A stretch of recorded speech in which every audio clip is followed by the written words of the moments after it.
Hola a todos y bienvenidos a Triálogos, la tertulia sin tertulianos. Esperamos que disfrutéis de este episodio. Buenos días, buenas noches, buenas tardes. Bienvenidos a otro episodio de Triálogos, la tertulia sin tertulianos. En el capítulo de hoy resolveremos de una vez por todas y para siempre el interesante mundo de la comunicación política.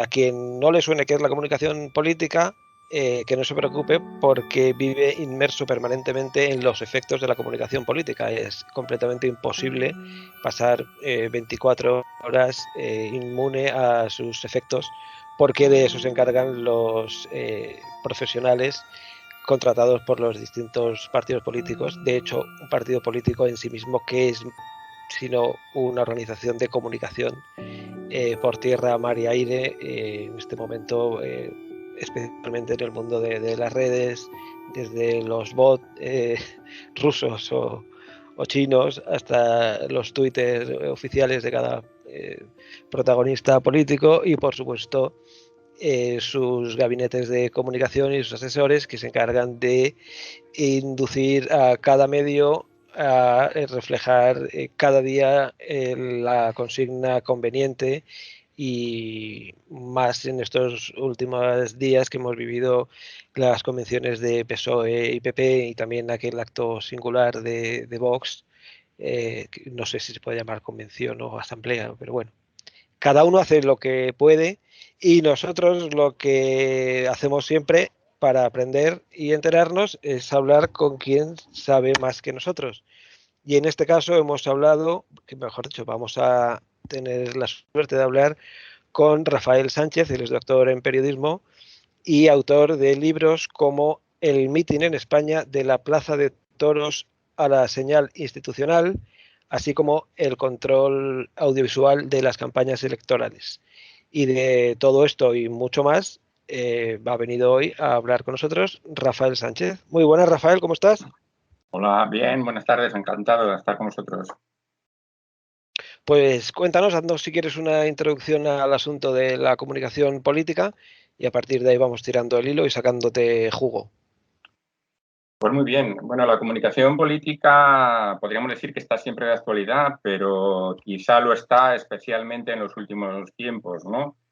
Iván Redondo se ha convertido en un personaje público que evidentemente hizo un trabajo muy importante entre bambalinas, pero ahora, digamos, a través de entrevistas tiene una presencia pública importante. Pero bueno, hay que decir que la la comunicación política ha evolucionado desde, bueno, pues podríamos decir, desde los años 90 hasta la actualidad. Todos los partidos tienen asesores, algunos los tienen para que digamos, les guíen especialmente en las campañas electorales. Por ejemplo, Antonio Sola fue asesor de Rajoy con esa inolvidable niña de Rajoy que no sé, vamos, que yo creo que recordamos mucho, que la usó Rajoy en su debate con Zapatero en su día, ¿no? Y el PP tuvo a Pedro Arriola hasta que llegó el Congreso en el que se eligió a Pablo Casado como presidente del PP. En esos tiempos el trabajo, digamos que era un trabajo en la sombra, un trabajo oculto que tenía una importancia enorme porque los líderes, los candidatos, lógicamente seguían las directrices de esos asesores. Yo voy a contar un poco a título de anécdota y porque, digamos, así me lo contaron en el transcurso de mi investigación para mi tesis, que, por ejemplo, Rajoy no era un político muy obediente, es decir, aunque pueda sorprender y a veces un poco por libre. Zapatero, sin embargo, todo lo contrario. Seguía a pies juntillas lo que le aconsejaban. Y en la actualidad, y digamos dando un salto en el tiempo y quizá destacando un poco la evolución de estos profesionales de la comunicación política, que también hay que decir que se mueven o desarrollan su actividad profesional a distintos niveles, porque no podemos olvidar que hay elecciones municipales, elecciones autonómicas y elecciones generales. Evidentemente, en unas elecciones municipales en las que se presentan alcaldes a todos los niveles, alcaldes de grandes municipios y, digamos, también en pequeños municipios, se hace una labor mucho más discreta. O sea, yo, digamos, he estado en contacto con profesionales, con consultores de esto que funcionan a este nivel, y su labor a lo mejor es simplemente diseñar o aconsejar en carteles de propaganda electoral, en eslóganes, en ese tipo de cosas. Y además, y yo lo he vivido así, guardan como un secreto total a qué partido asesoran, con qué partido trabajan. Esto tiene su explicación. Me disperso momentáneamente del tema, pero vuelvo a él, vuelvo a la actualidad. Eso tiene su explicación, porque si un consultor dice para qué partido trabaja y resulta que este partido fracasa estrepitosamente, ya ese profesional está marcado por ese fracaso de ese partido. Si mantiene oculto para qué partido trabaja, no tiene ningún problema. Puede seguir trabajando porque no se sabe con qué partido ha triunfado o con qué partido ha fracasado. Eso es, digamos, es así, es una realidad. Pero dando un salto, por una parte, a la actualidad y, por otra parte, a las grandes formaciones políticas, como es el caso del PSOE o el PP, evidentemente todos nos enteramos de que Iván Redondo empezó a trabajar para Pedro Sánchez, con su estrategia ganó la moción de censura a Mariano Rajoy, y con esa guía, con ese asesoramiento, vamos a decir así, de lujo de un profesional como Iván Redondo, ganó las dos elecciones de 2019 e incluso se logró alcanzar el acuerdo de gobierno de coalición. El otro ejemplo muy importante para mí, o sea, en estos momentos clave, es la labor que está haciendo Miguel Ángel Rodríguez. Miguel Ángel Rodríguez fue el asesor que llevó a Aznar a la Moncloa, que luego se convirtió en secretario de Estado de Comunicación con Aznar, primero portavoz del gobierno y luego secretario de Estado de Comunicación, y que ahora está, como yo digo, susurra en el oído de Isabel Díaz Ayuso. Es quien guía todos los pasos de la insólita líder del Partido Popular en la Comunidad de Madrid, quien diseña toda su estrategia, es decir, esa labor de oposición que está realizando desde la Comunidad de Madrid al Gobierno de España. Esa estrategia está diseñada, está detrás de ella, por supuesto, Miguel Ángel Rodríguez. Eso no quita para que, digamos, en algún momento se pueda mover por libre y digamos, tenga apariciones públicas espontáneas o no, pero que salen de ella. Pero en los temas importantes, en la estrategia, que no sabemos a dónde va a terminar, ella ya ha dicho que no se va a presentar, o sea, que su sitio es Madrid, está, digamos, aceptando el liderazgo y la candidatura de Pablo Casado cuando lleguen las elecciones generales, pero, digamos, la labor de Miguel Ángel Rodríguez ha conseguido situarla en un plano de, digamos, por decirlo de alguna manera muy simple, de fama, de conocimiento masivo por la gente, que provoca situaciones insólitas, como que la gente le pida autógrafos, que la aclame, como ocurrió no hace mucho en la Plaza Mayor de Salamanca, que acudieron a un acto, a una reunión del PP, incluso ensombrece la figura de Pablo Casado. Eso es una realidad, y la labor fundamental para que Isabel Díaz Ayuso esté a ese nivel político la está desarrollando, como digo, Miguel Ángel Rodríguez. Si vamos a la figura de Iván Redondo, digamos, ahí hay otra novedad, que el asesor, no siempre, pero en este caso se ha integrado se integró en la estructura de poder, ha sido director de gabinete de Pedro Sánchez, y ha estado digamos, en el centro de las decisiones de gobierno a todos los niveles. Y, bueno, por circunstancias que son, digamos, conocidas parcialmente, se ha producido la salida de Iván Redondo del gobierno. Eso es a grandes rasgos un poco, digamos, la evolución o la importancia de la comunicación política en el momento político actual, en la situación actual. Y bueno, yo hacía referencia antes a al trabajo de investigación para mi tesis, convertí luego, una vez defendida la tesis, en un libro, El control audiovisual de las campañas electorales. En ese libro o en esa investigación yo lo que hice fue, bueno, por una parte, analizar, investigar las estrategias de comunicación de los partidos políticos, en concreto del PSOE, del PP y de Izquierda Unida, para aparecer en las televisiones, o sea, en las crónicas electorales de las televisiones, y al mismo tiempo la cobertura informativa de las televisiones. Seleccioné para esta investigación a Televisión Española, Antena 3 y Telecinco, y de esa investigación bueno, lógicamente hice un estudio detallado de los informativos de las 3 televisiones durante las 2 semanas de campaña, extraje un montón de datos y, digamos, una valoración del éxito de esas estrategias, ¿no? Entonces, en una campaña electoral, todos sabemos que hay, por una parte, spot electorales, bueno, que en ese momento, en 2008, que fue la campaña que yo investigué, redujeron su duración. Hubo un cambio importante del formato de los spots. Pasaron de ser espacios que antes eran soporíferos, espacios largos, a reducirse como a cuñas publicitarias de 30 segundos. El otro gran elemento eran los debates electorales. Hubo debates en el 2008, pero no los había en España desde el 93. O sea, digamos, por intereses estratégicos y objetivos políticos de los partidos, se acordaban o no, y no hubo, desde el 93 a 2008, no hubo debates electorales. En mi investigación también estudié a fondo esos debates electorales, pero para mí el eje de la campaña, lo importante, fueron los mítines.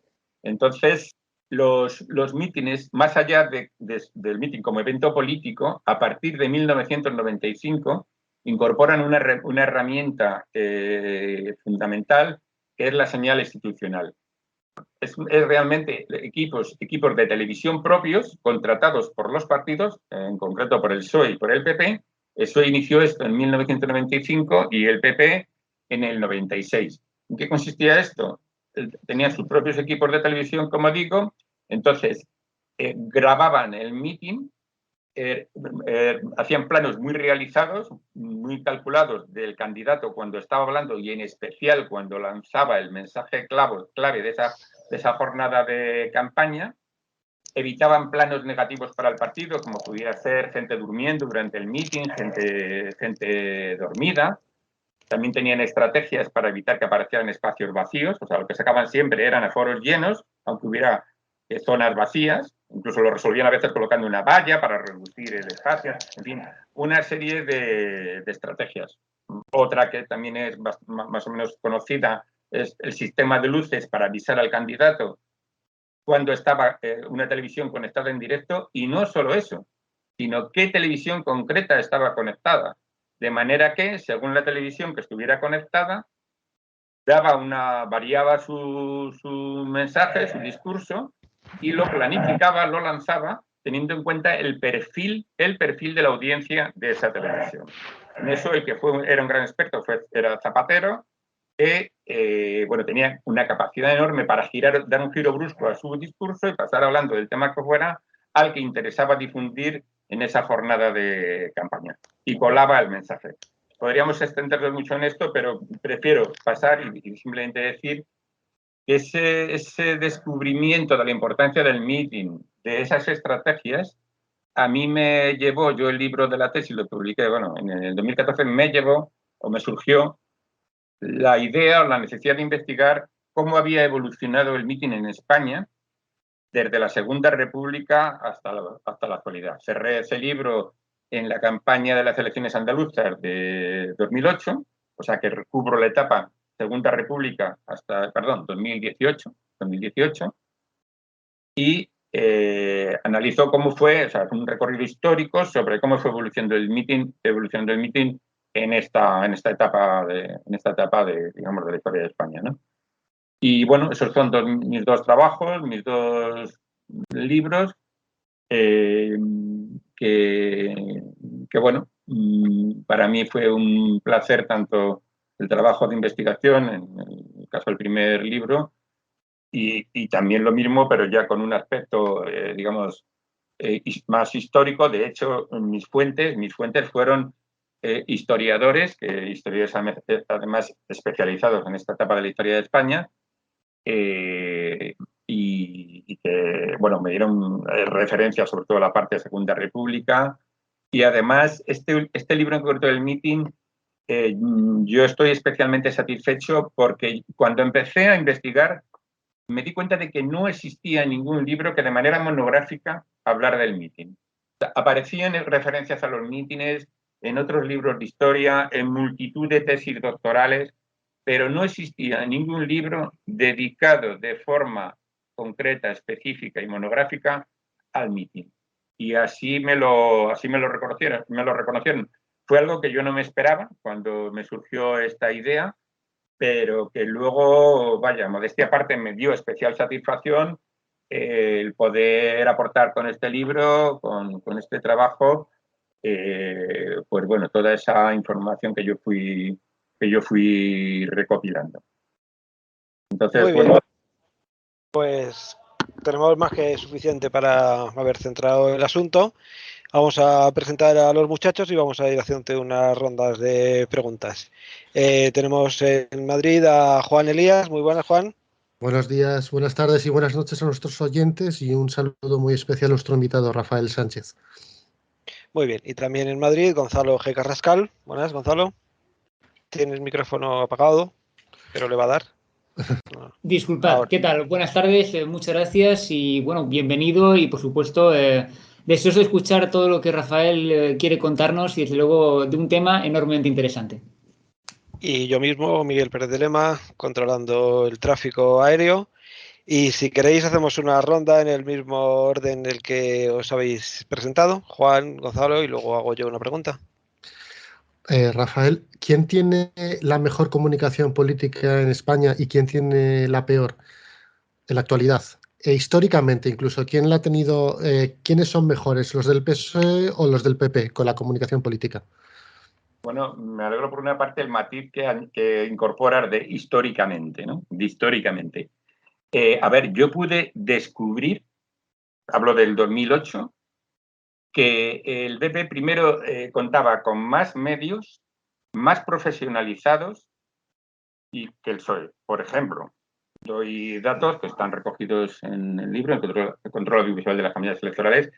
El PP contaba con un plató de televisión, donde sus líderes se entrenaban para aparecer en televisión. Y luego el PP también hacía un uso de lo que se considera como marketing político, que venía en ese momento. Yo creo que sigue llegando. La gran fuente a este nivel es Estados Unidos, ¿no? En ese sentido, digamos, tenía mayor profesionalidad o más medios el Partido Popular que el Partido Socialista. Lo que pasa, o sea, el Partido Socialista,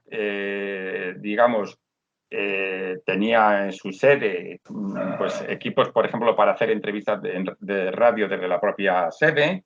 Los dos partidos tenían a nivel tecnológico conexiones por fibra con todas las televisiones, pero bueno, ese es otro tema. Y el PSOE también tiene su escuela de liderazgo, ¿no? Pero a nivel técnico, a nivel profesional, al menos en ese momento, era mejor la preparación o la capacidad del Partido Popular a nivel de comunicación política, o más bien de estas estrategias o de estos medios. En ese momento. Ahora yo no estaría tan seguro. Hace poco publicó un artículo que titulé Inteligencia política, y ahí hice referencia a los asesores de cada partido. Y como decía antes, Pablo Casado renunció al servicio de Pedro Arriola, ¿no? Y en estos momentos, hasta donde yo sé, el PP no tiene ningún asesor a nivel nacional equiparable a lo que ha supuesto Iván Redondo en el PSOE. No lo tiene. Tiene un experto en encuestas electorales, que es Narciso Michavila. Tiene a Pablo Montesinos, que es su actual secretario de Estado de Comunicación. que también lógicamente le asesora. Y a título de anécdota, pero bueno, quiero decir, está Albert Rivera, pero es una vinculación que tiene clarísima en estos momentos con Pablo Casado, pero que de ninguna manera podríamos considerar asesor. Es decir, no hay una figura equivalente a lo que ha supuesto Iván Redondo, no la hay en el PP. También, y ya con esto termino, me gustaría insistir un poco en el tema de la disciplina, ¿no? Mientras que en el PSOE, en el caso concreto de Zapatero, y para mí es evidente que así ha sido con Pedro Sánchez, hay una obediencia estricta, se sigue claramente las recomendaciones del asesor. En el caso del PP eso ya no está tan claro, o por lo menos no estuvo tan claro en la etapa de Rajoy, y si tenemos en cuenta las circunstancias actuales del PP, no parece, primero porque no hay esa figura, que digamos haya ese seguimiento estricto de las indicaciones, de los consejos, de la asesoría de estos profesionales. Muy bien. ¿Gonzalo? Sí, por supuesto. Querría preguntarle muchas cosas, Rafael. La primera que me viene a la mente es en razón precisamente al título de su obra, El control audiovisual, y un poco rememorando lo que era el comienzo de los años 60, donde realmente la introducción de la imagen en los debates, y me viene al recuerdo el debate Nixon contra Kennedy, perdón, caramba, sí, Nixon contra Kennedy, perdón. Sí, correcto. En el que él estaba, obviamente Kennedy era pues bueno, un hombre de facciones enormemente atractivas, Nixon aparecía enormemente nervioso, profundamente, digamos que empapado en su propio sudor, ya fuese por las condiciones ambientales de temperatura, del foco, los nervios, lo que fuese.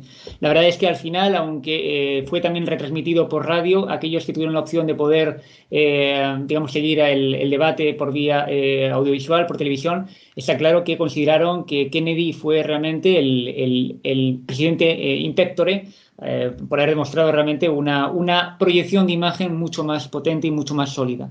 En ese sentido, me gustaría ahondar en dos partes y me gustaría hacer posible que pudiésemos y pudiese orientarnos en ese sentido. ¿En qué punto, desde ese momento en que, digamos que la estructura audiovisual toma tanta relevancia a la hora de diseñar el producto de lo que es un líder, en qué momento tal fenómeno ha hecho que la imagen y el eslogan haya reducido el concepto del contenido? Y por otro lado, también me gustaría que pudiésemos ahondar en cuáles son las características de percepción que son las que componen el carisma y lo que permiten construir la concepción de un liderazgo. Bueno, a ver, tenemos ahí varios temas. Bueno, este debate, digamos, es obligado como referencia, digamos, de la evolución de los debates o de la importancia del debate en televisión. O sea, lo de Nixon fue, como se sabe, que había llegado primero cansado, muy cansado de ese debate. Me parece no quiso que le maquillaran, o sea, apareció la imagen, fue desastrosa. Kennedy, sin embargo, tenía una imagen mucho más cuidada y, evidentemente, quienes lo oyeron por la radio pensaron que había ganado el debate Nixon, pero quienes lo vieron por televisión, claramente sabía que lo había ganado Kennedy. La imagen es muy importante y los debates están totalmente planificados hasta el más mínimo detalle y hasta el extremo de que antes de cada debate electoral hay un trabajo previo de los equipos de campaña de cada partido, negociando toda la altura de las sillas, lo que llaman planos de escucha, que si queréis luego entro al detalle de lo que es decir, todos los elementos de realización televisiva están negociados y pactados por los dos partidos, o los partidos que ahora mismo estamos en un sistema multipartidista, de los partidos que intervienen en el debate electoral. Me hablabas del tema de si el eslogan, digamos, tapa o oculta el contenido. Yo no sé si tanto el eslogan en sí, pero sí las propias estrategias de campaña y el cómo se forma, se construye un liderazgo. Ahí sí, y hay un fenómeno también que está estudiado, que digamos engarza un poco con el tema que me has planteado, que es lo que se denomina el personalismo. Es decir, el atractivo de cara al electorado de manera amplia, al electorado en general, que puede tener el candidato por sí mismo. Es decir, en España lo tuvo en su día Felipe González. Podemos entender, lógicamente, que lo tiene Pablo Casado, lo tuvo Rajoy, y hay incluso estrategias para cuidar ese personalismo, en el sentido de, por ejemplo, hacer aparecer al candidato como una persona más que tiene su familia, que tiene su vida privada, incluso de manera planificada en campañas se utilizan escenas familiares, sale con la familia a la calle, se utiliza a la familia como elemento para formar esa faceta, esa imagen del candidato. Entonces, el tema del personalismo es muy importante porque, por desgracia, y lo tengo que decir así, por desgracia, hay gente que no vota un partido político por afinidad ideológica o con el programa electoral de ese partido, sino porque su candidato o bien resulta atractivo físicamente o bien le resulta, digamos, agradable, le atrae, le atrapa, y eso ocurre, o sea, ocurre de manera general en cualquier campaña electoral. Y eso, por supuesto, ocurre en España. No sé si he contestado a tu pregunta. Sí, por supuesto. Lo único que me gustaría preguntarle una cosa ya en razón a esto. ¿Cree usted que eso ha deteriorado lo que son, es decir, centrar la imagen únicamente como un fundamento, casi como dices, mollar en lo que es la estructura de una campaña y la consolidación de un liderazgo, no deteriora en cierto modo o resta energía a lo que tendría que ser la fundamentación de un debate público de mayor calado? A ver, yo diría que para el elector medio, y a ver, sé que suena mal, pero para el ciudadano y votante con un nivel de cultura política bajo, eso es negativo. Eso es negativo, porque vota con muy poco, digamos, con muy poco conocimiento, con muy pocos argumentos. Vota atraído por elementos que podríamos llamar, en principio, secundarios, ¿no? Pero para el ciudadano, que digamos, o bien por cultura política, o bien porque tenga ya su ideología muy definida, yo creo que esto no le afecta en absoluto. O sea, en el conjunto del electorado, y lo saben muy bien los que planifican las campañas electorales y los asesores de comunicación política, en el conjunto del electorado hay varios, o sea, segmentos, estratos muy variados, y saben muy bien a quién dirigen los mensajes, ¿no?, en campaña. Eso es así. Bueno, yo quería aprovechar que has hecho un repaso histórico de los últimos años de los dos grandes partidos que hasta ahora pues eran los únicos que iban a decidir la gobernabilidad, pero como en los últimos años la cosa parece que se ha abierto un poco, han aparecido nuevas formaciones y también nuevos discursos, y me interesa tu opinión sobre si en esta aparición ha habido también novedades en cuanto a la hora de comunicarse. La primera que a mí se me ocurre evidente es contar con muchos menos medios y haber tenido que recurrir a cosas más ingeniosas y más baratas para empezar a llamar la atención. Recuerdo, por ejemplo, Ciudadanos, cuando todavía existía, que por lo menos en Madrid se dedicaba todos los fines de semana a llenar cada distrito de carpas atendidas por los militantes, que eso tiene un coste de, no sé, 100 euros en pasquines y poco más, pero les daba una presencia bastante potente y que de hecho creo que les funciona muy bien. En el caso de Podemos, independientemente de que podamos creer o pensar que ha contado con financiación o apoyo técnico más o menos legítimo del extranjero, sí hemos visto esta estrategia populista de un discurso muy altisonante, primero en pequeñas televisiones hasta hacerse populares y luego de ahí dar el paso a canales nacionales, y quizá, no sé si con el tiempo y con más dinero, acceder ya a profesionales más potentes de la asesoría.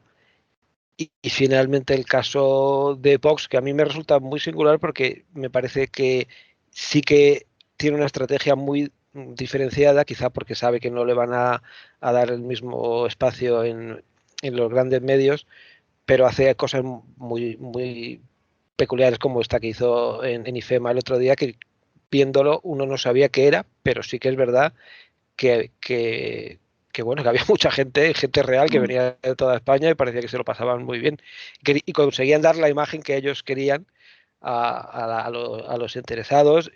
Y luego también tienen esa estrategia de que su líder prácticamente no aparece nunca en ningún sitio y cuando aparece, aparece con un discurso totalmente medido y sin embargo ellos su comunicación la hacen ellos mismos a través de redes sociales y con un discurso pues muy agresivo y supongo que también muy medido como a nivel de consigna que ellos pues dirigen pues por ejemplo para monopolizar Twitter en función de la actualidad.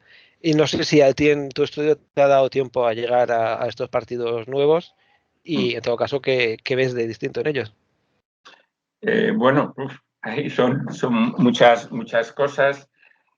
A ver, yo voy a situar como punto de partida que, por ejemplo, lo que yo hablaba antes de esos medios, esos equipos de televisión propios para, digamos, grabar los mítines, únicamente los tienen PSOE y PP. No, el resto de los partidos no, pero utilizan YouTube, utilizan Twitter, utilizan las redes sociales en general. Pero yo hay algo en el que no estoy, digamos, de acuerdo, porque en estos momentos en los que, bueno, Ciudadanos al nivel que está, pero tenemos cuatro grandes partidos,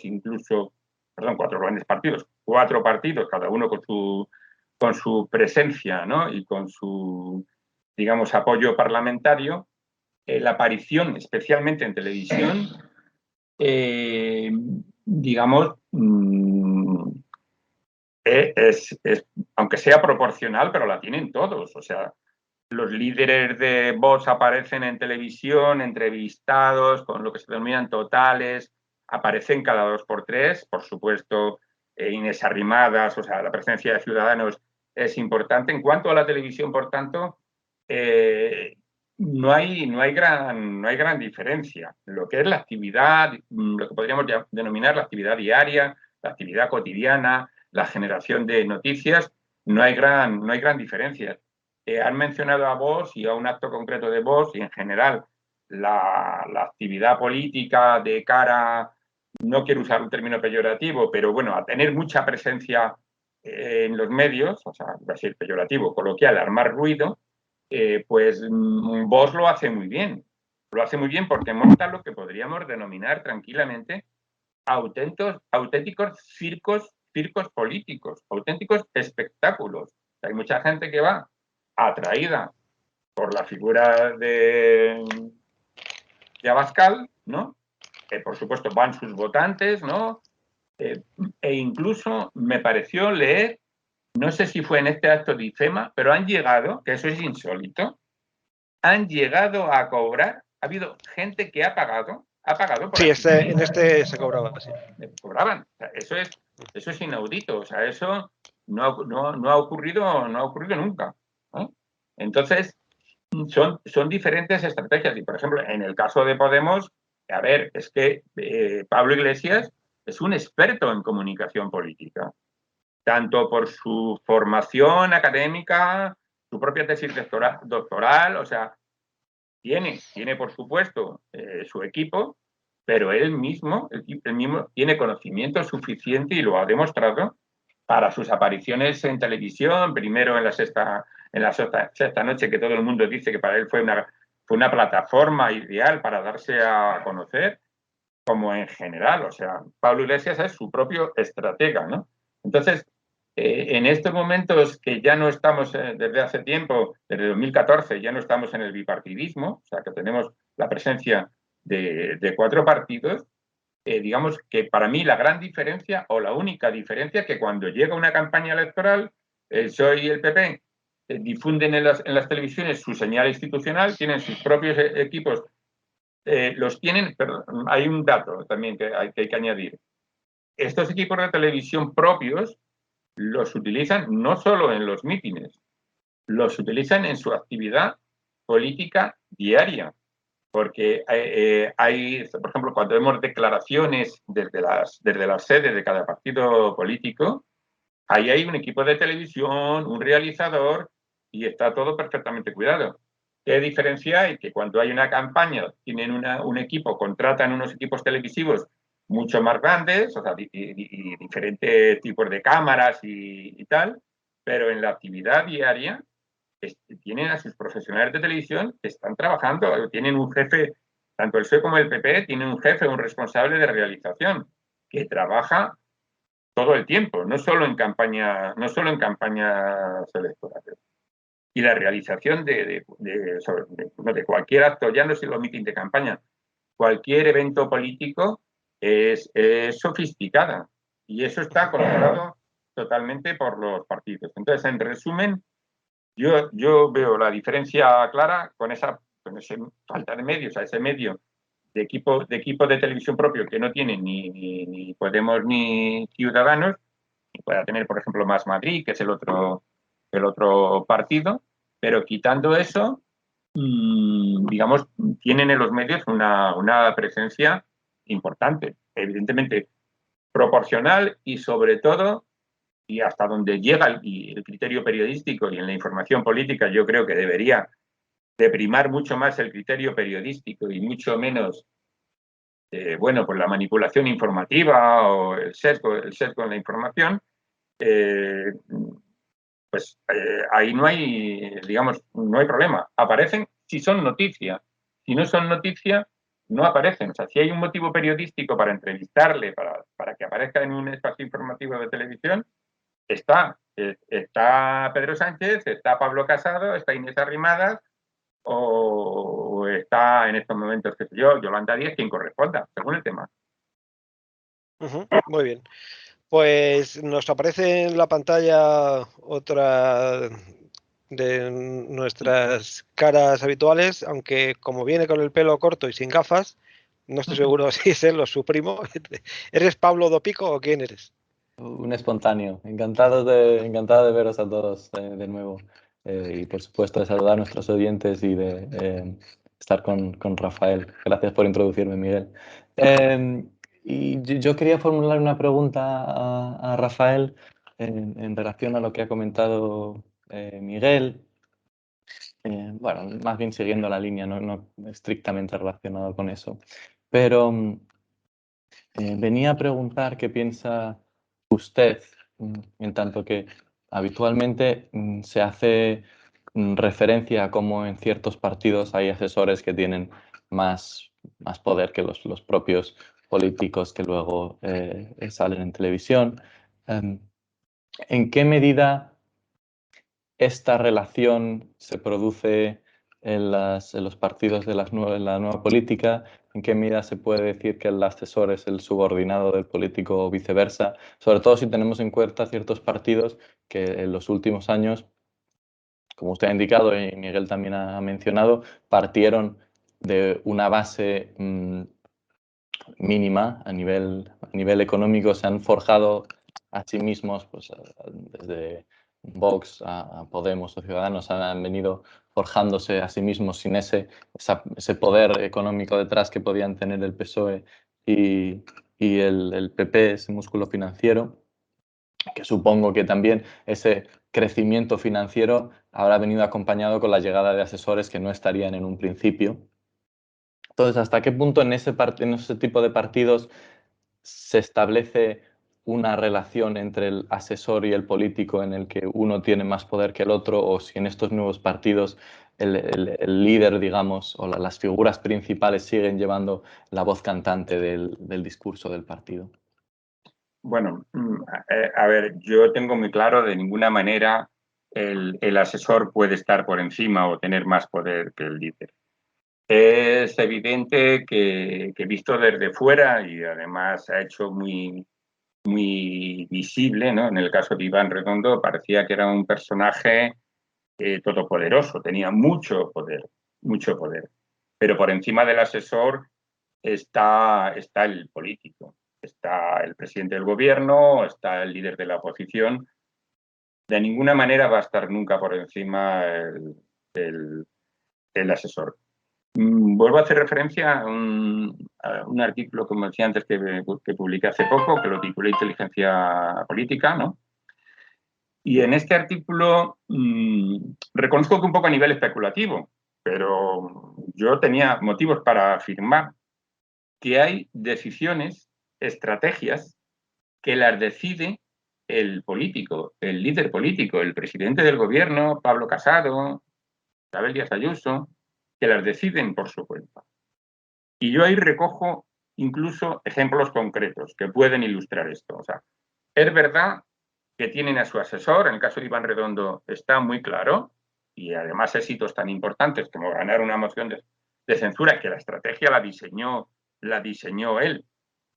Y las dos campañas, como digo, del PSOE de 2019, bueno, pues ahí hay una labor muy importante, ¿no?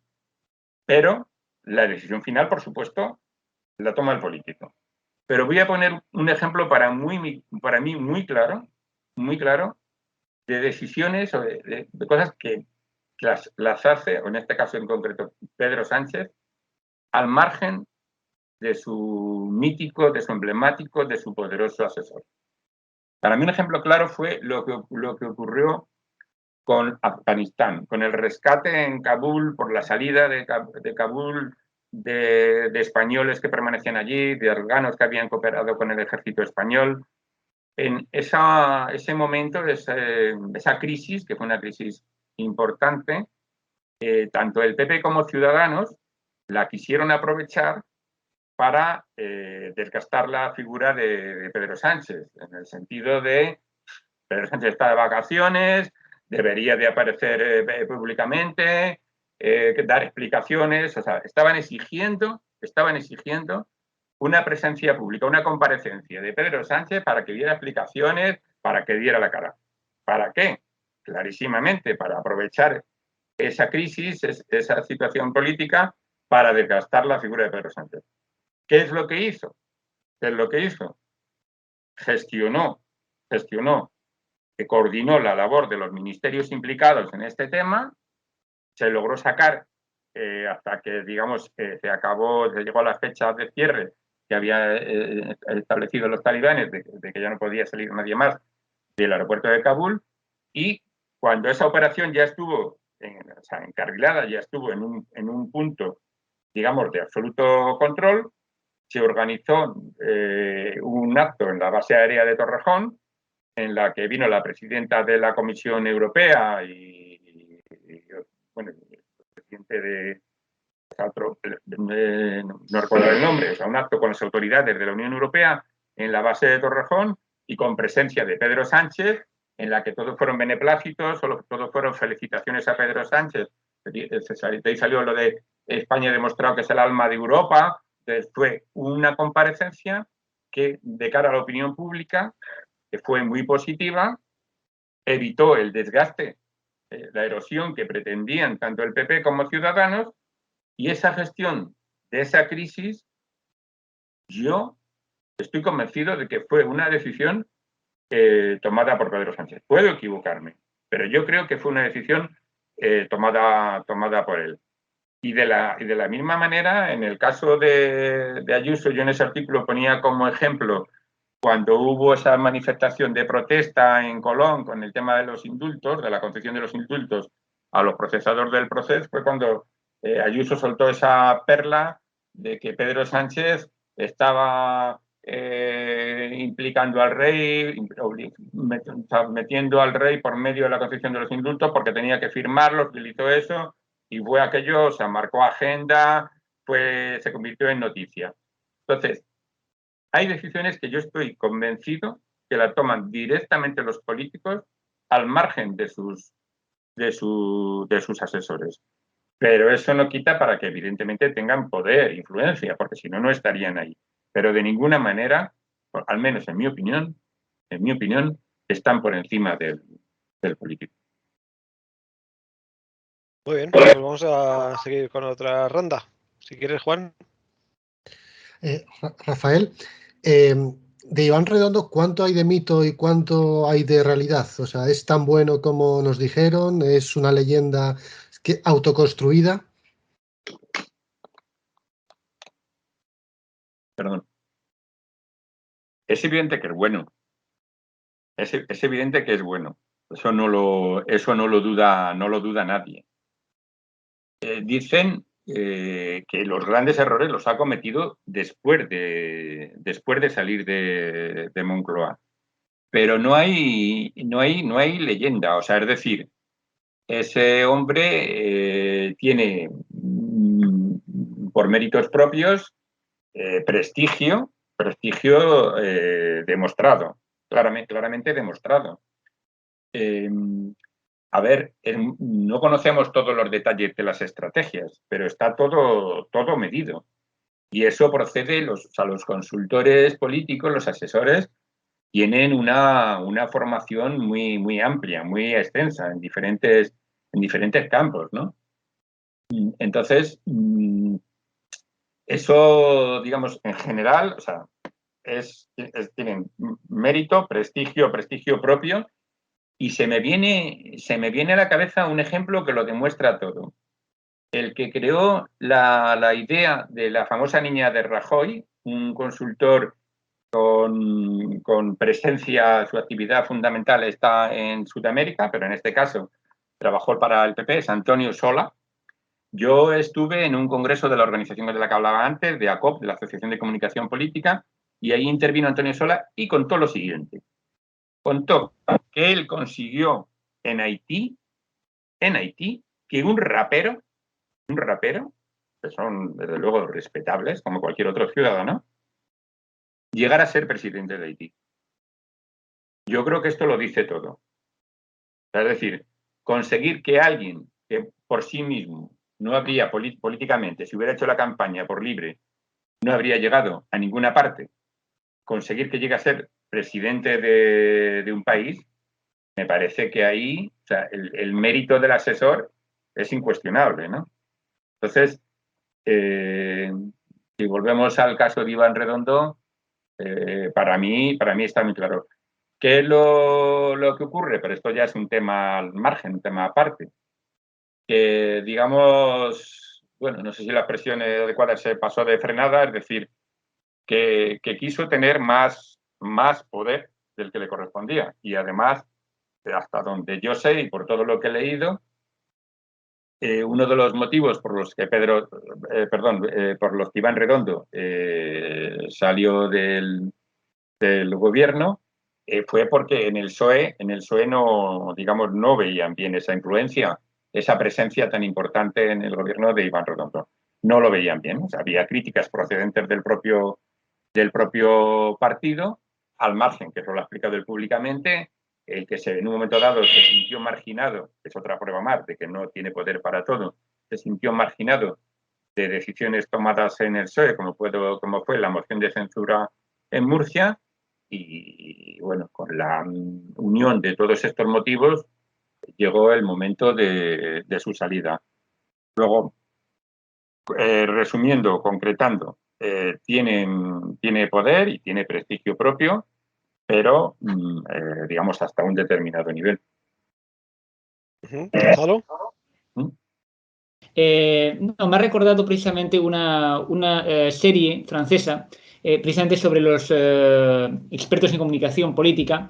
Se llama Les Hommes de l'Ombre, los hombres de la sombra o en la sombra.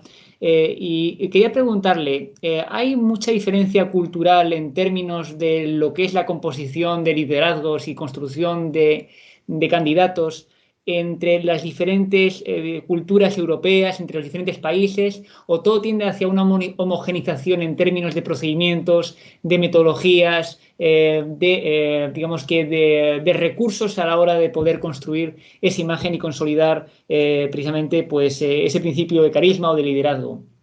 Y por otro lado, preguntarle a sí mismo, a raíz también de la obra que usted ha desarrollado, en perspectiva histórica, ¿cuál cree que es la concepción o en qué modo la figura del liderazgo se ha ido modificando en su significado y en su apariencia?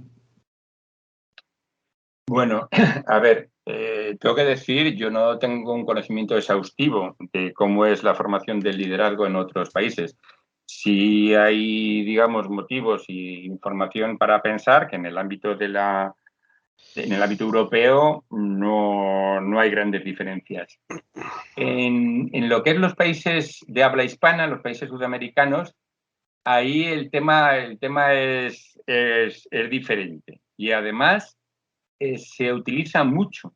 O sea, se recurre mucho, quizá a lo mejor incluso más que en España, en el ámbito europeo, a los asesores. Es decir, hay incluso asesores españoles que su actividad profesional, su empresa, porque además constituyen empresas de consultoría, trabajan para el ámbito hispano. O sea, y ahí, digamos, tiene su peculiaridad.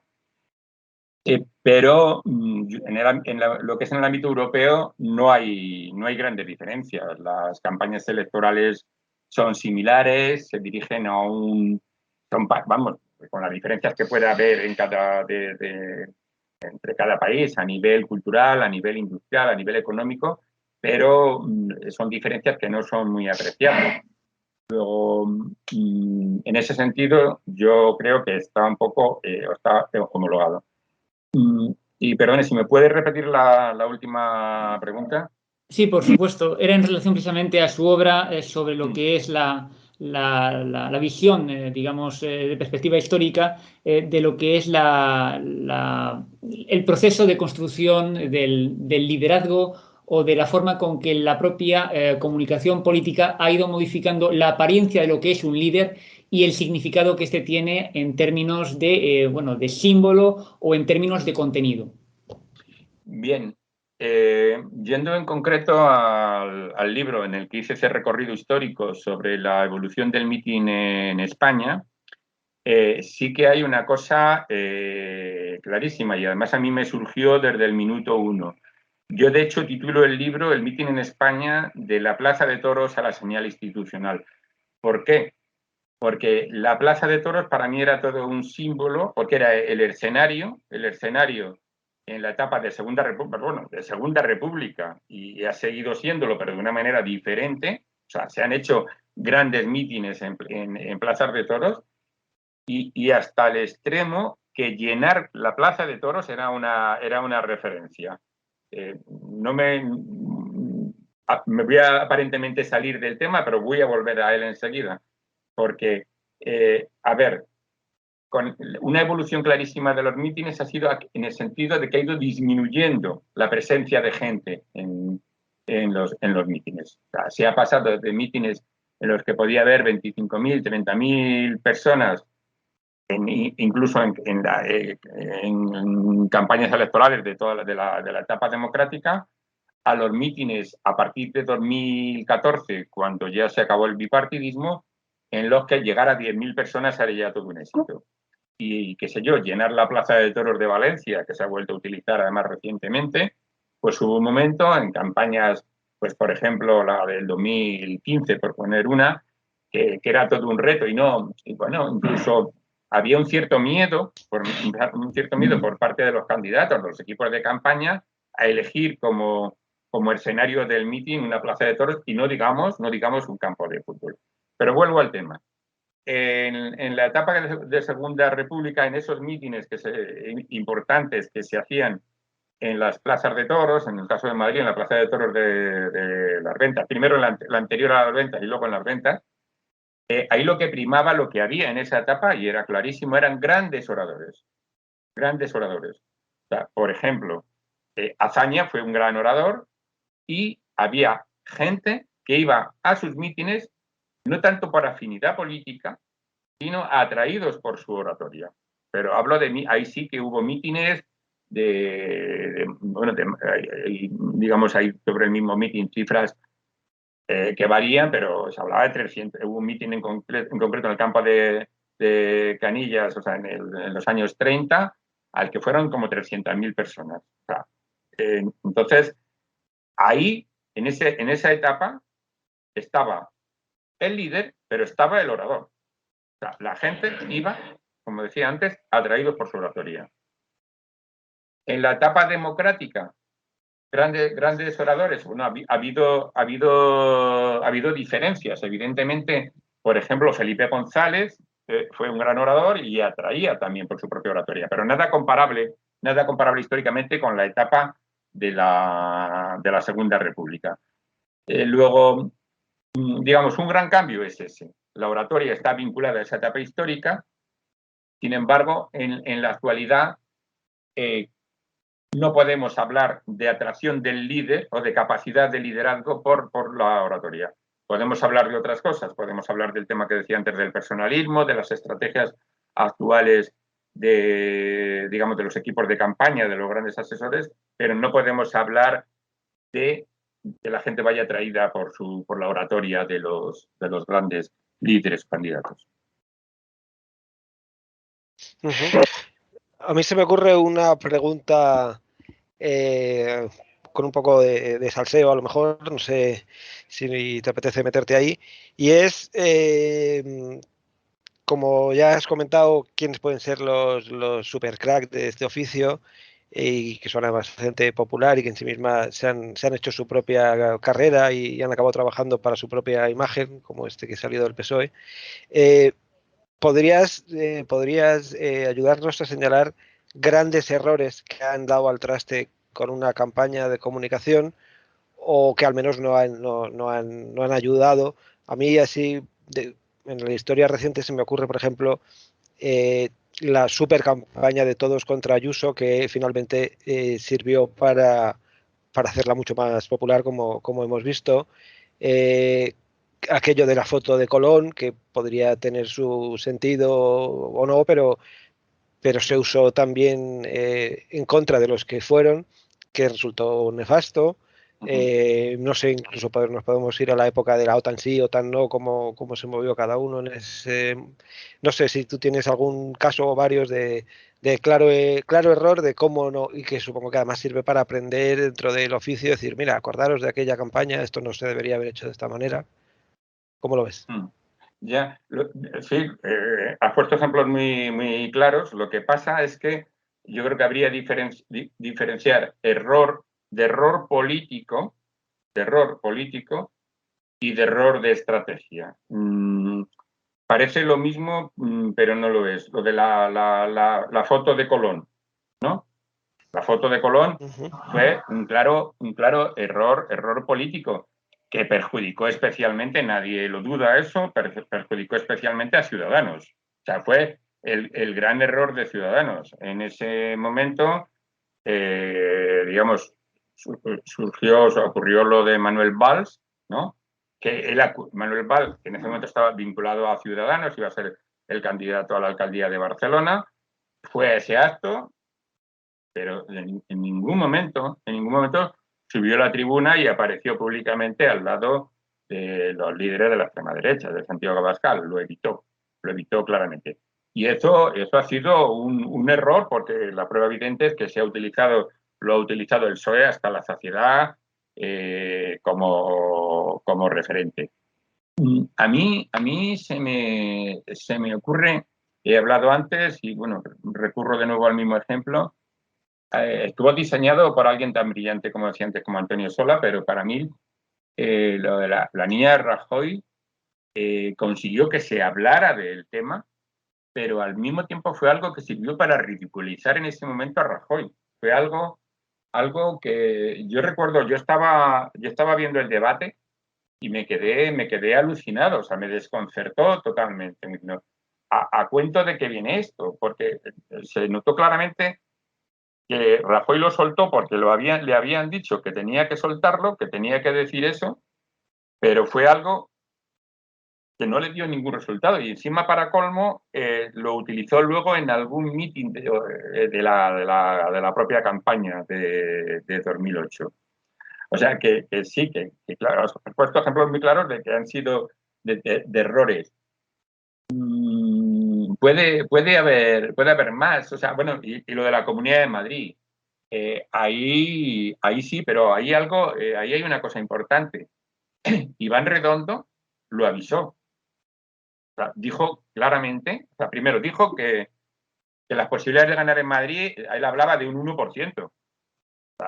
Iván Redondo ahí lo avisó. Y sí, fue claramente un error porque no se valoró, al margen de que en Madrid en concreto, tanto en el ayuntamiento como en la comunidad, pues desde el 95 gobierna el PP, han ido ganando campaña electoral tras campaña electoral, pero además el fenómeno Ayuso ya en ese momento era algo ya espectacular, o sea, y su estrategia de campaña con libertad o comunismo y el utilizar algo tan frívolo como la libertad de tomarse una cerveza, utilizado de manera oportunista en un momento en el que la gente ya estaba harta de las restricciones por el tema de la pandemia, pues claro, fue un éxito total. Es muy triste, ¿no?, que se pueda ganar una campaña electoral con ese tipo de argumentos.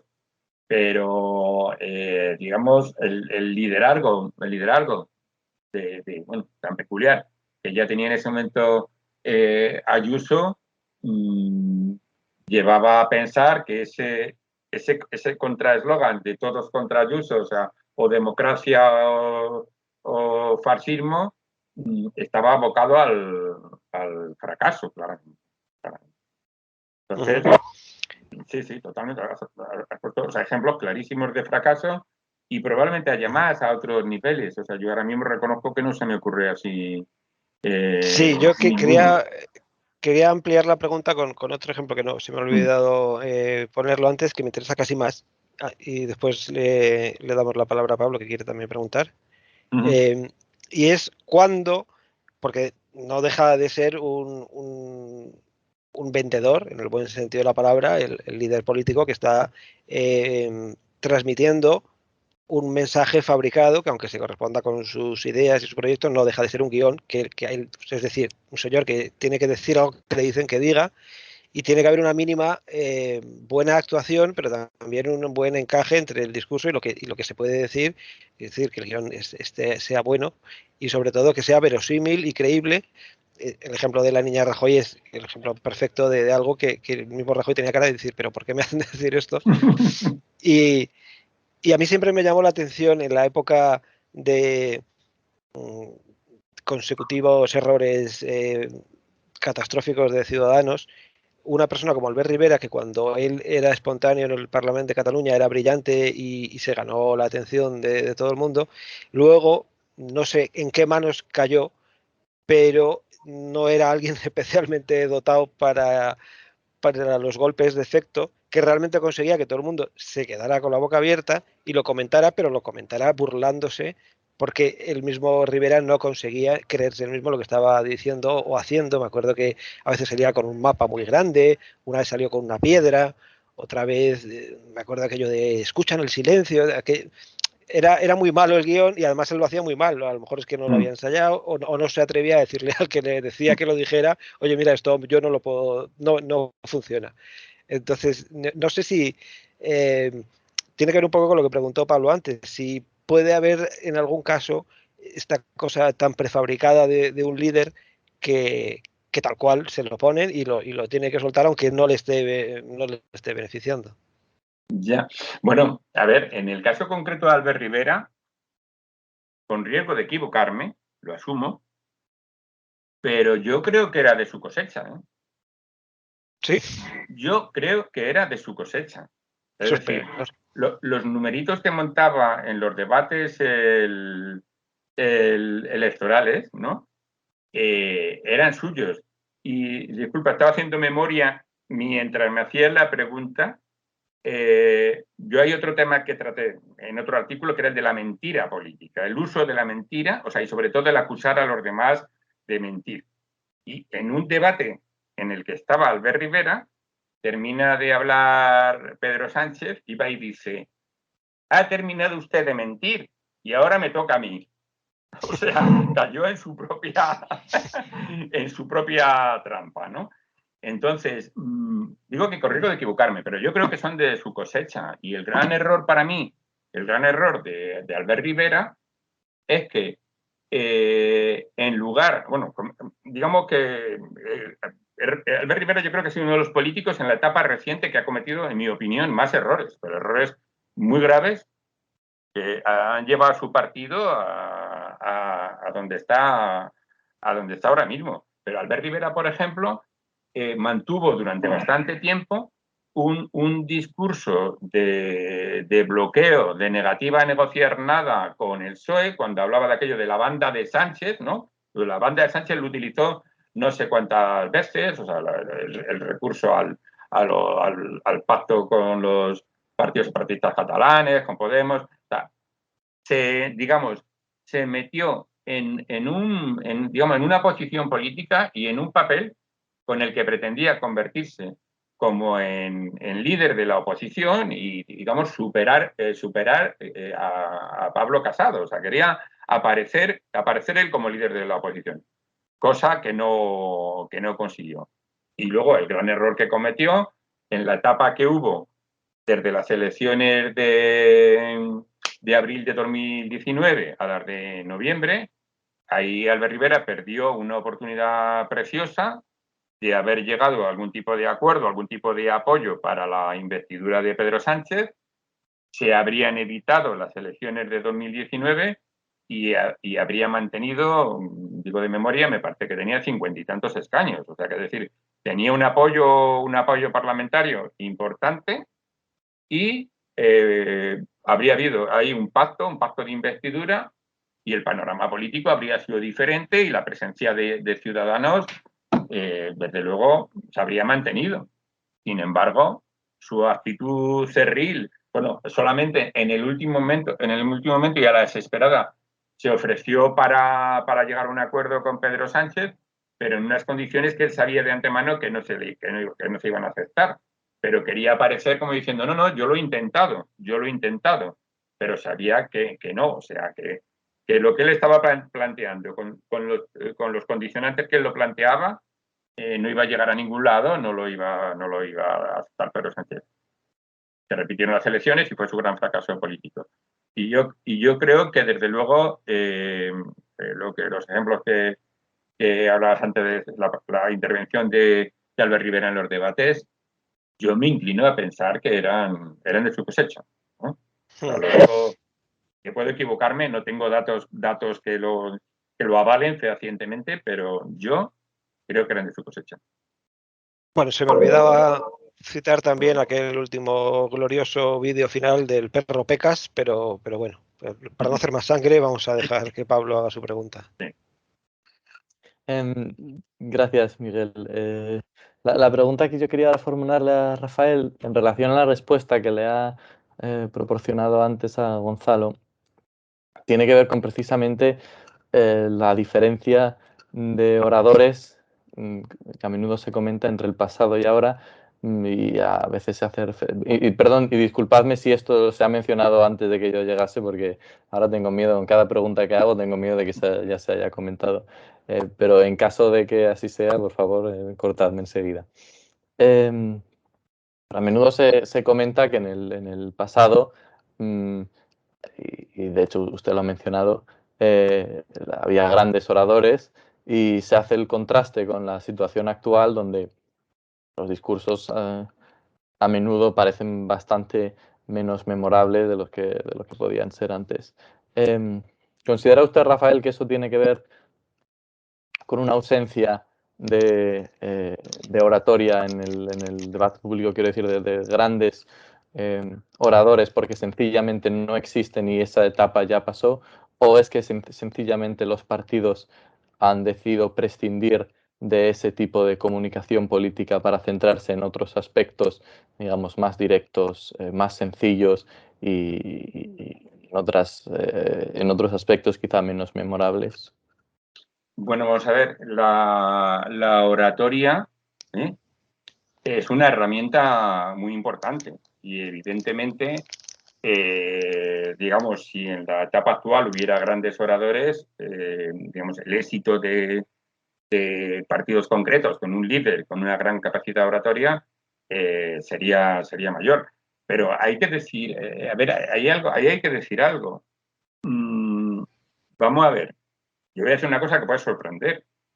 Para mí, Pablo Casado, y en su día Rajoy, Pablo Casado, no digo que sea un gran, fantástico orador, pero Pablo Casado tiene un discurso bien construido. Pero ¿cuál es el problema? A ver, el discurso, la oratoria, puede ser fantástica, pero si no está hablando de cosas reales, si lo que está es envolviendo con palabras algo que es falso, eso se acaba sabiendo. En el caso de Pablo Casado, hay un discurso que además, yo supongo, no sé, que lo recordaréis, ¿no? Que fue el famoso discurso de la moción de censura de Abascal, que en esa ocasión Pablo Iglesias, que habló a continuación, dijo: ha pronunciado usted un excelente discurso, que fue cuando dijo aquello del hasta aquí hemos llegado. Pronunció un discurso muy bueno, pero ¿qué pasaba? Que no era creíble. O sea, que la validez de ese discurso fue un discurso efímero, ¿no? Y lo mismo ocurre, por ejemplo, cada vez que interviene en el Congreso. Habla muy bien, ¿no? Y para alguien que no se meta a analizar el contenido real de ese discurso, los mensajes reales que hay detrás de esas palabras, pues dice: tiene razón.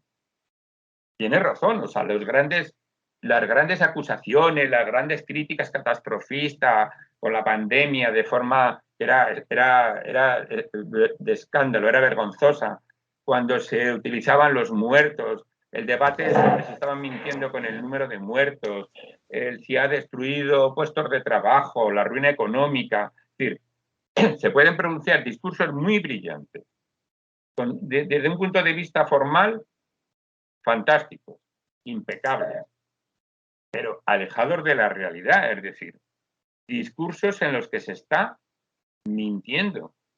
Entonces, cuando se descubre que detrás de ese discurso tan bueno no hay nada,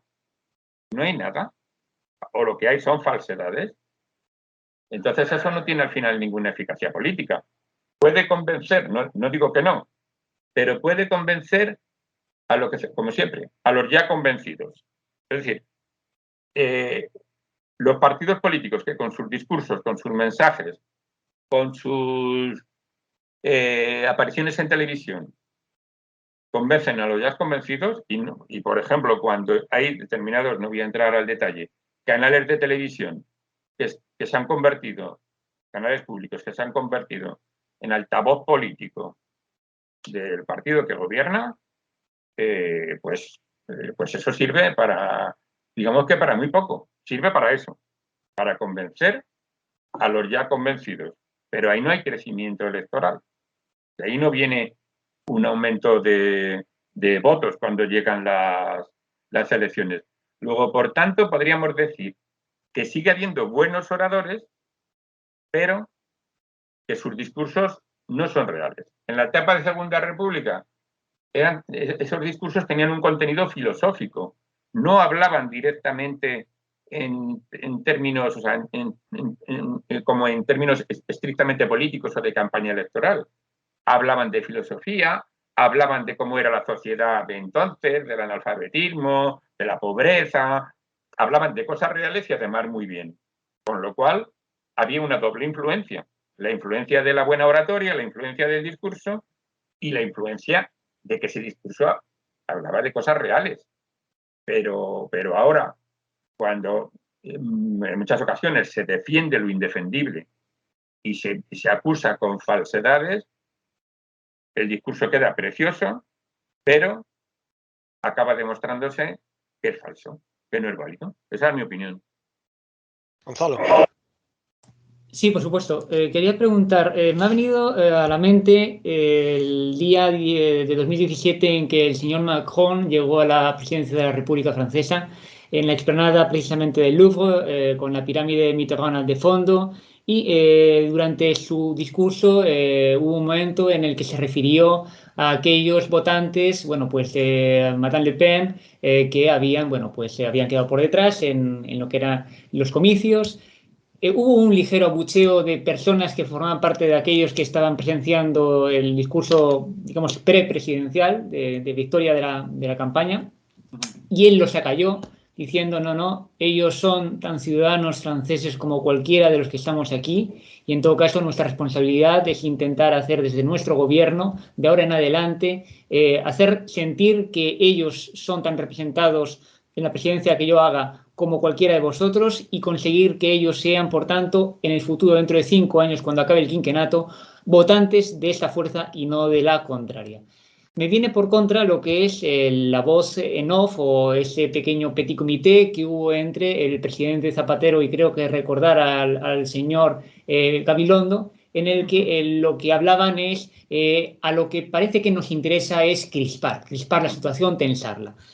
Y aquí me gustaría poder entrar un poco, si usted desea, en el análisis de cómo lo coyuntural puede afectar a lo estructural o cómo la estructura se realimenta de la coyuntura, en el modo en que hasta qué punto la dinámica de lo que es la construcción del debate político y de lo que es el eslogan y la dinámica que usted desarrolla puede afectar a lo que es la estabilidad y concepción nacional y ciudadana, o hasta qué punto realmente se pueden militar las bases del Estado y de la nación a partir de la construcción precisamente de discursos frentistas que no se adecúen a una cultura de unificación, sino precisamente de crispación y de ruptura.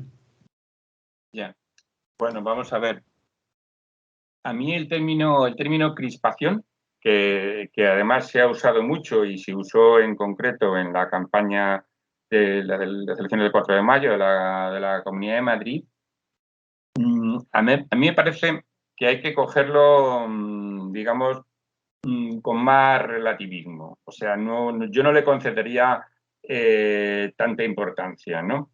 El ejemplo, esa situación del micrófono abierto, ¿no?, entre Zapatero e Iñaki Gabilondo al terminar la entrevista, pues claro, fue un fallo lamentable, ¿no?, que eso se dijera abiertamente, pero claro, lo que había detrás de lo que en ese momento decía Zapatero era un interés en movilizar al votante de izquierdas.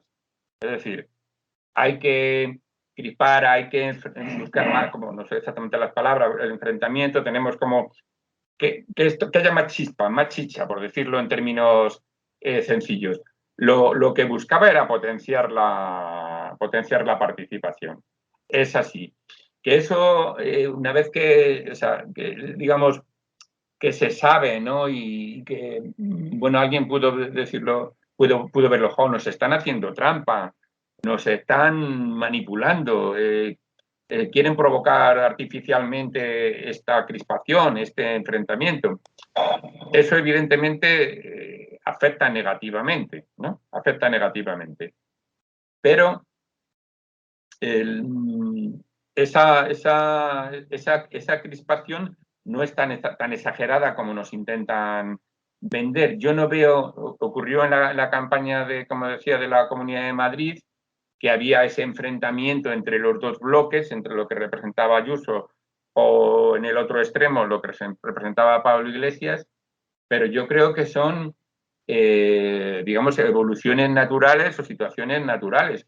O sea, y aparte de todo, me parece que yo no utilizaría la palabra crispación, sino el enfrentamiento entre posiciones ideológicas que son opuestas es normal, es inevitable.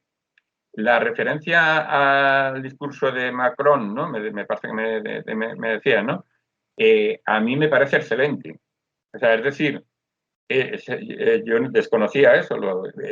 Es el mayor ejemplo que se puede dar de democracia y de decir que todos los votantes son igualmente válidos. Y hasta es posible, no lo sé, que alguien que en ese momento tuviera intención de votar a la extrema derecha francesa dijera contra, pues a lo mejor no, o sea, pero que puede hasta desconcertar en sentido positivo y decir, mira, no nos está atacando, no nos está insultando, está diciendo que tenemos el mismo derecho que los demás partidos a expresarnos como queramos, y eso tiene su efecto positivo, ¿no? Pero, a ver, lo del error, el gazapo, el que se quedara el micrófono abierto y dijera eso, que por supuesto en ese momento yo lo recuerdo, el PP lo aireó. Hombre, nadie está libre de culpa. Se me viene a la cabeza otro ejemplo de un líder del PP en la campaña del 2008, ya me vino el nombre, Gabriel Elorriaga. Gabriel Elorriaga, en esa campaña, reconoció en una entrevista, y eso apareció en prensa y apareció por muchos sitios, lo que nos interesa es que aumente la abstención. Queremos que haya una abstención muy alta. No nos interesa que haya un nivel de participación elevado porque nos perjudicaría. O sea, eso lo dijo abiertamente. Y claro, es un error. O sea, ¿cómo puede haber un partido político que diga que no quiere que la gente vote? O sea, sabiendo de sobra, sabiendo además que, lógicamente, la abstención, el aumento de la abstención iba a perjudicar a la izquierda, en ese sentido iba a perjudicar al PSOE, porque eran votantes que se quedaban en casa. Y fue otro, bueno, un gazapo, ¿no? Un error, y ahí no hubo micrófono abierto. Es que lo reconoció. Luego se vio que había cometido un error, vaya. Pero yo me refería a la anécdota de Macron, en el sentido precisamente de que Francia, bueno, hay un concepto en su concepción de cultura republicana en el que la ciudadanía es el estatus a defender y a mantener dentro de lo que es la concepción de su republicanismo. Y por eso cuando dice usted, no, es que mire, puede hacer mucho bien precisamente ese tipo de clases políticas bajo ese prisma de esa cultura republicana francesa. Y le pregunto, precisamente, ¿es precisamente y en qué modo malicia o perjudica al sentir de la unidad nacional de España el hecho de que se puedan establecer precisamente discursos frentistas y demonizadores del adversario? Bien. Lo que pasa es que cualquier comparación, y eso es... Sí, teniendo que son culturas y desarrollos históricos completamente contrarios. Claro, es que ese es el gran problema de nuestra democracia. Ese es el gran problema de nuestra democracia. La democracia española, la actual etapa democrática viene de donde viene. Y la etapa del franquismo es una obviedad que no ha terminado del todo. Es decir, el PP, aunque lo niegue, procede del franquismo. O sea, en origen, Alianza Popular, que es el antecedente del PP, es un partido que procedía y que muchos de sus miembros, Fraga Iribarne, entre otros, formaron parte de gobiernos de Franco. Luego, por tanto, teniendo en cuenta las características de la democracia española, en la que la actual extrema derecha e incluso un sector del PP, digamos, vale, sí, es un partido democrático, están en un sistema democrático, pero sus orígenes eran totalmente antidemocráticos, ¿no?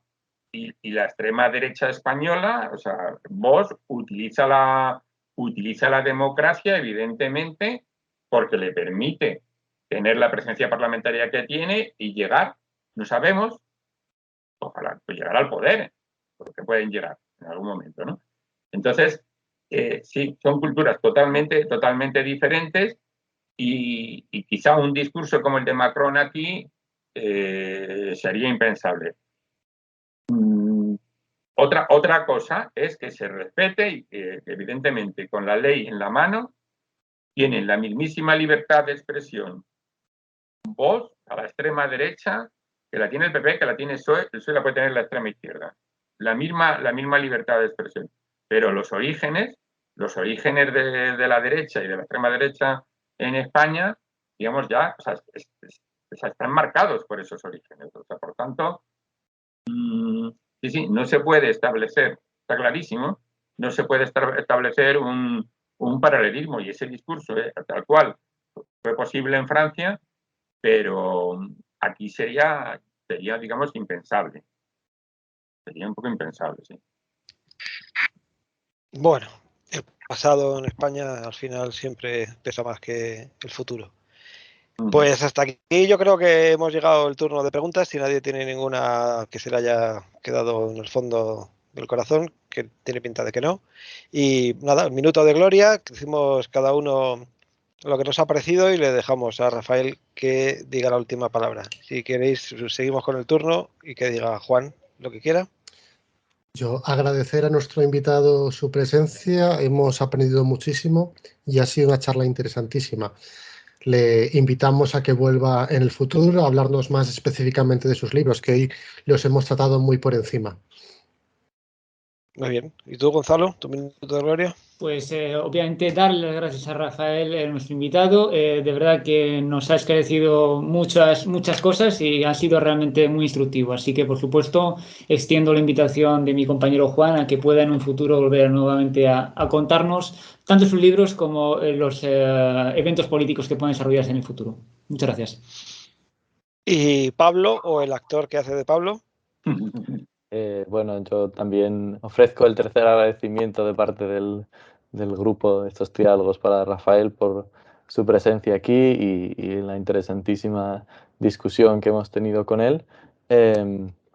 Aprovecho de nuevo también para saludar a los oyentes después de esta larga ausencia personal y nada, sencillamente también agradecer todo lo que hemos podido aprender sobre estos tejemanejes de la democracia, que va mucho más allá de lo que pueda parecer en un principio y de lo que sencillamente sale en los periódicos o en la televisión a primera vista. Pues yo, por mi parte, también, por supuesto, le doy las gracias a Rafael y justificar por qué tenía yo en concreto interés en contactar con él y que viniera, qué esperaba y lo que esperaba es lo que nos ha dado, y es que en un país en el que todo el mundo lleva un seleccionador nacional dentro y un ministro del Interior y un rey y un presidente, a veces conviene enterarse de cómo funcionan las cosas, porque sabiendo cómo funcionan, a lo mejor no nos alarmamos tanto de lo que se dice ni cómo se dice, porque no deja de ser un código en el que tienen que vender cada uno su producto, y luego probablemente en el bar del Congreso se toman su gin tonic de 2 euros y sufren bastante menos que nosotros. Y como es el experto el que nos lo puede explicar, pues por eso hemos contado con él. Y dejamos que Rafael nos diga su última palabra y con eso terminamos. Bueno, muy bien. Yo lo primero, daros las gracias a los cuatro por vuestras preguntas, por haber tenido esta ocasión, este encuentro, en el que hemos podido abordar, pues yo creo que bastantes temas. Sí es verdad que, por ejemplo, en concreto, los dos libros, ¿no? Pero el primero, digamos, abarca las campañas electorales en su conjunto, todo lo que hay en una campaña, pero el libro de los mítines da mucho de sí, porque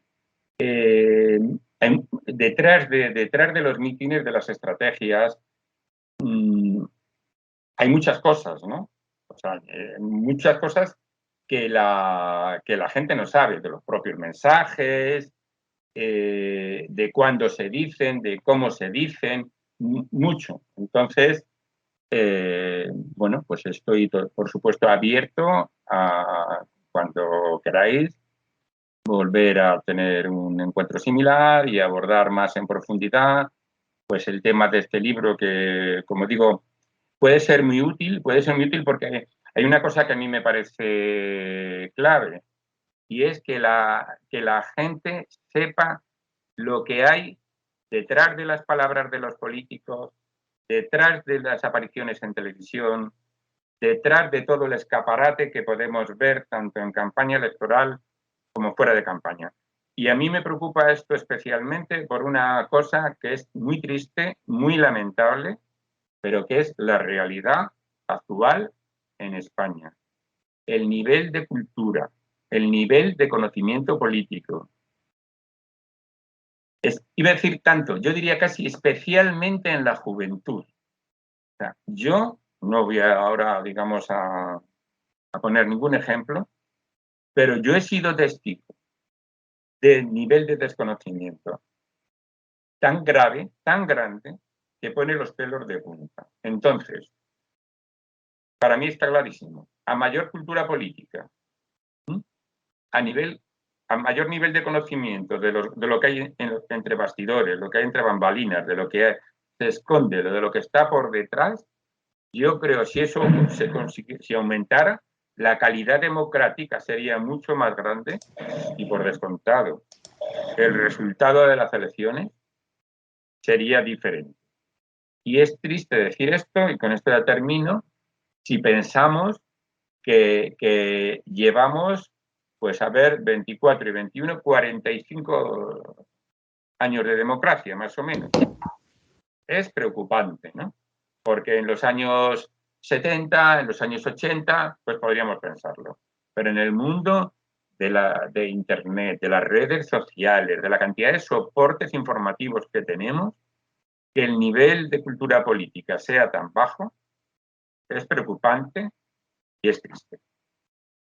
Miguel, se me ocurre que si quieres, si te parece bien, Rafael diga los títulos y la editorial de sus libros para que todos los autores, Sí, claro. los siguientes lo puedan saber.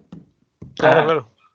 Pues bueno, la editorial del Mitin en España es de la Universidad UOC, de la Universidad Oberta de Cataluña, UOC, las siglas UOC, es la editorial.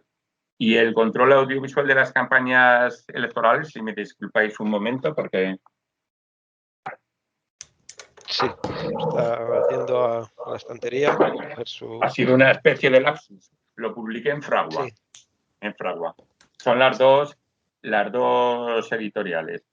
Y... Fragua, que es además la de la Complutense, ¿verdad? La de la propia facultad. Es una editorial especializada en libros de periodismo, de comunicación política. O sea, está centrada en estos temas. Ahí publica el primer libro y, como decía, en la editorial de UOC publiqué el segundo. Así que, pues nada, como decía, encantado y cuando queráis. Muy bien, pues ya está hecha la cuña y con esto nos despedimos. Hasta la próxima. Muchas gracias, Rafael. Muchas gracias. Buena semana. Hasta la próxima. Gracias por escucharnos.